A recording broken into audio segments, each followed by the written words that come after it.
selamat datang lagi ya di channel YouTube-nya Kaba Indonesia. Dan untuk video kali ini kita bakal belajar tentang teknik dan juga cokluk, yang artinya adalah bentuk tunggal dan bentuk jamak. Jadi kita bakal belajar nih gimana sih caranya mengubah suatu kata yang tadinya bentuknya tunggal menjadi bentuk jamak gitu.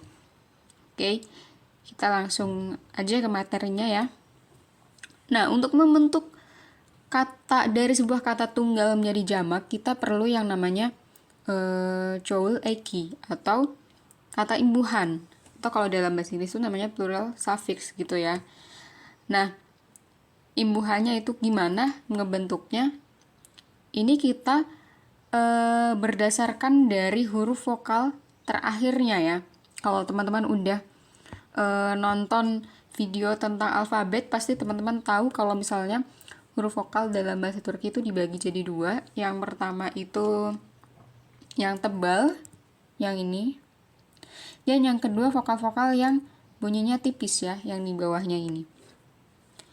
Jadi untuk membentuk kata jamak, itu nanti berdasarkan dari huruf vokal terakhir dari kata tersebut.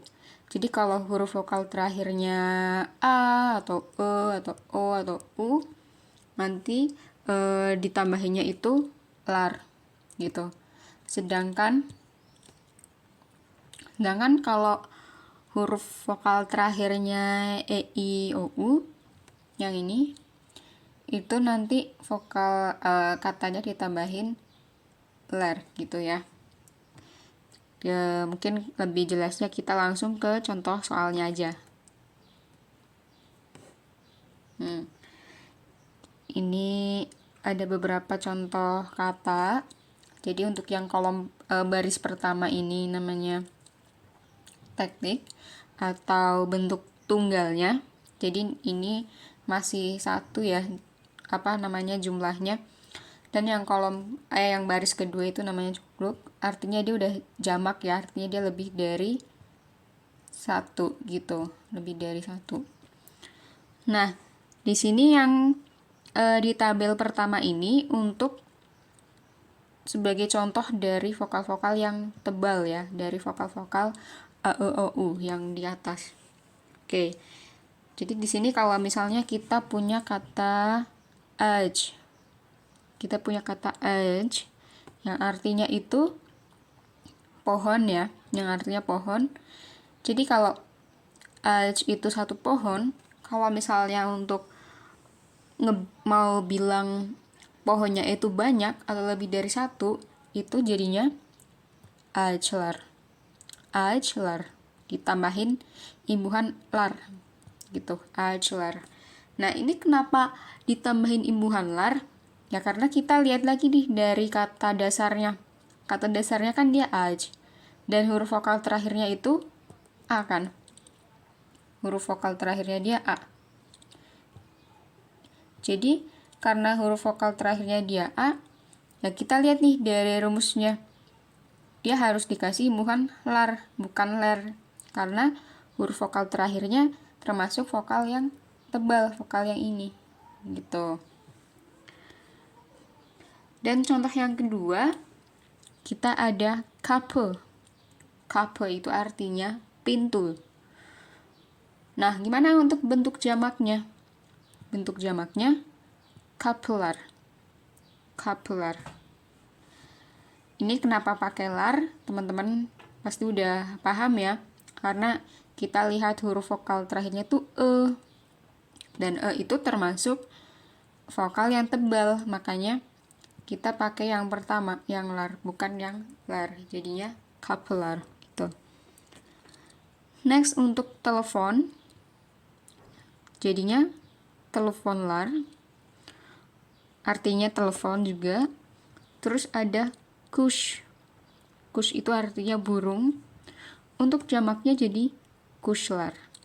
Gitu. Kenapa dia pakai lar? Ya, kita lihat di sini huruf O sama U dia pakainya lar gitu. Nah, sekarang kita coba nih lihat tabel yang kedua untuk contoh kata-kata yang akhirannya vokalnya itu vokal yang tipis atau yang inje. Jadi yang pertama nih, kita ada kata elbise. Elbise itu artinya dia dress ya, gaun gitu.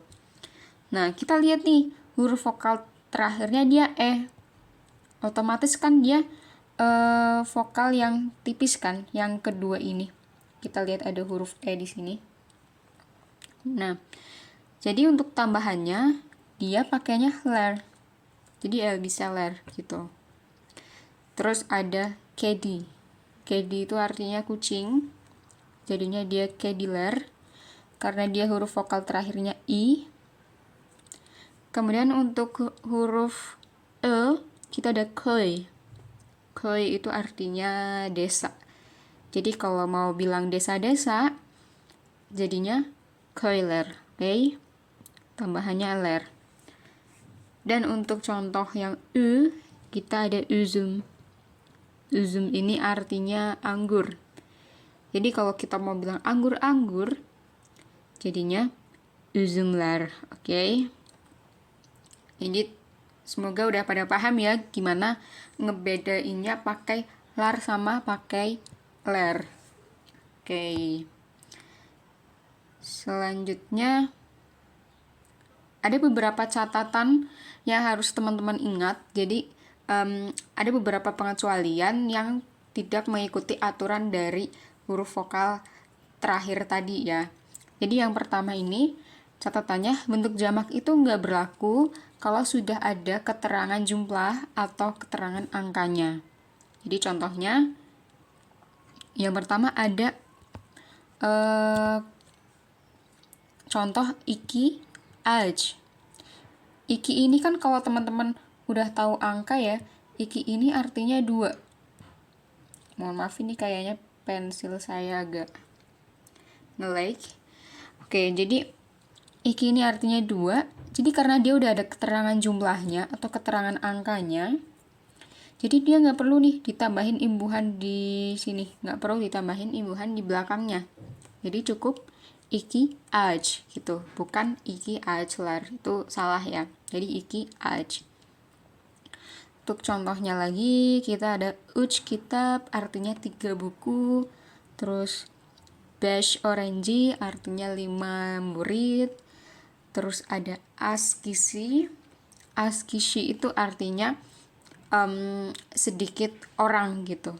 As itu artinya sedikit, kishi itu orang. Terus ada chok insan. Chok insan itu artinya banyak manusia, banyak orang. Jadi nggak perlu ditambahin imbuhan di belakang kata insannya. Kemudian untuk hij chojuk. Hij itu artinya sama sekali tidak ada. Jadi hij chojuk itu sama sekali nggak ada anak gitu. Sama sekali nggak ada anak-anak. Oke. Jadi untuk kalau misalnya udah diketahui keterangan jumlah atau angkanya itu tidak perlu ditambahi imbuhan lar atau ler lagi. Gitu ya.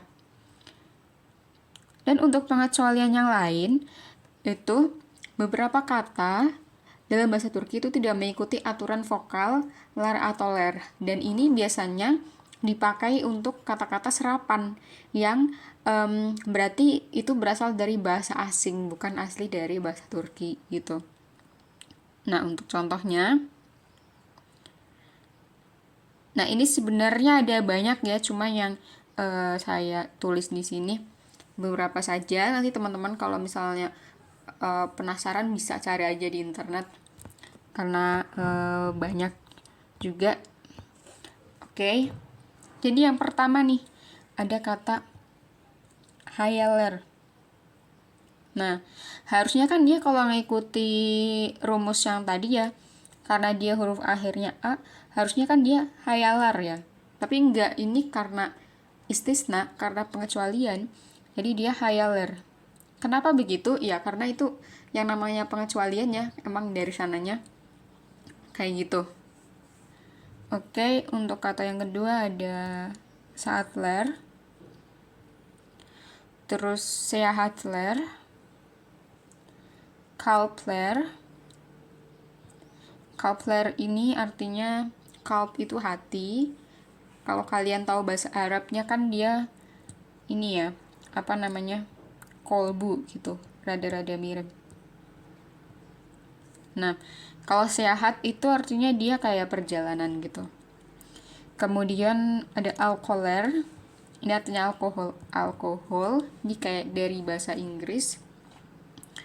Terus ada petroler, petrol itu minyak ya, petroleum, ini juga dari bahasa Inggris. Ada idealer dan semboler, ini juga dari bahasa Inggris ya. Jadi emang gak mengikuti aturan dari huruf vokal terakhir gitu. Dan ini harus teman-teman tahu sih, terutama yang lagi pada tomer, karena biasanya sering muncul gitu di soal-soal ujian. Oke, dan yang terakhir kita punya latihan. Nah, kita udah ada beberapa kata untuk latihan nih, dan teman-teman kalau misalnya mau nyoba jawab, boleh banget bisa dijawab di komentar.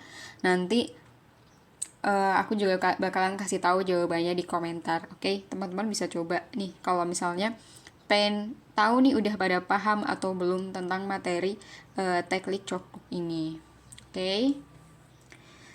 Dan karena ini udah selesai, cukup sekian dulu untuk video kali ini. Semoga bisa bermanfaat buat teman-teman semua yang lagi baru belajar bahasa Turki. Semoga bisa ngebantu, dan jangan lupa untuk like, comment, dan subscribe channel ini biar bisa terus sharing-sharing tentang materi bahasa Turki. Oke.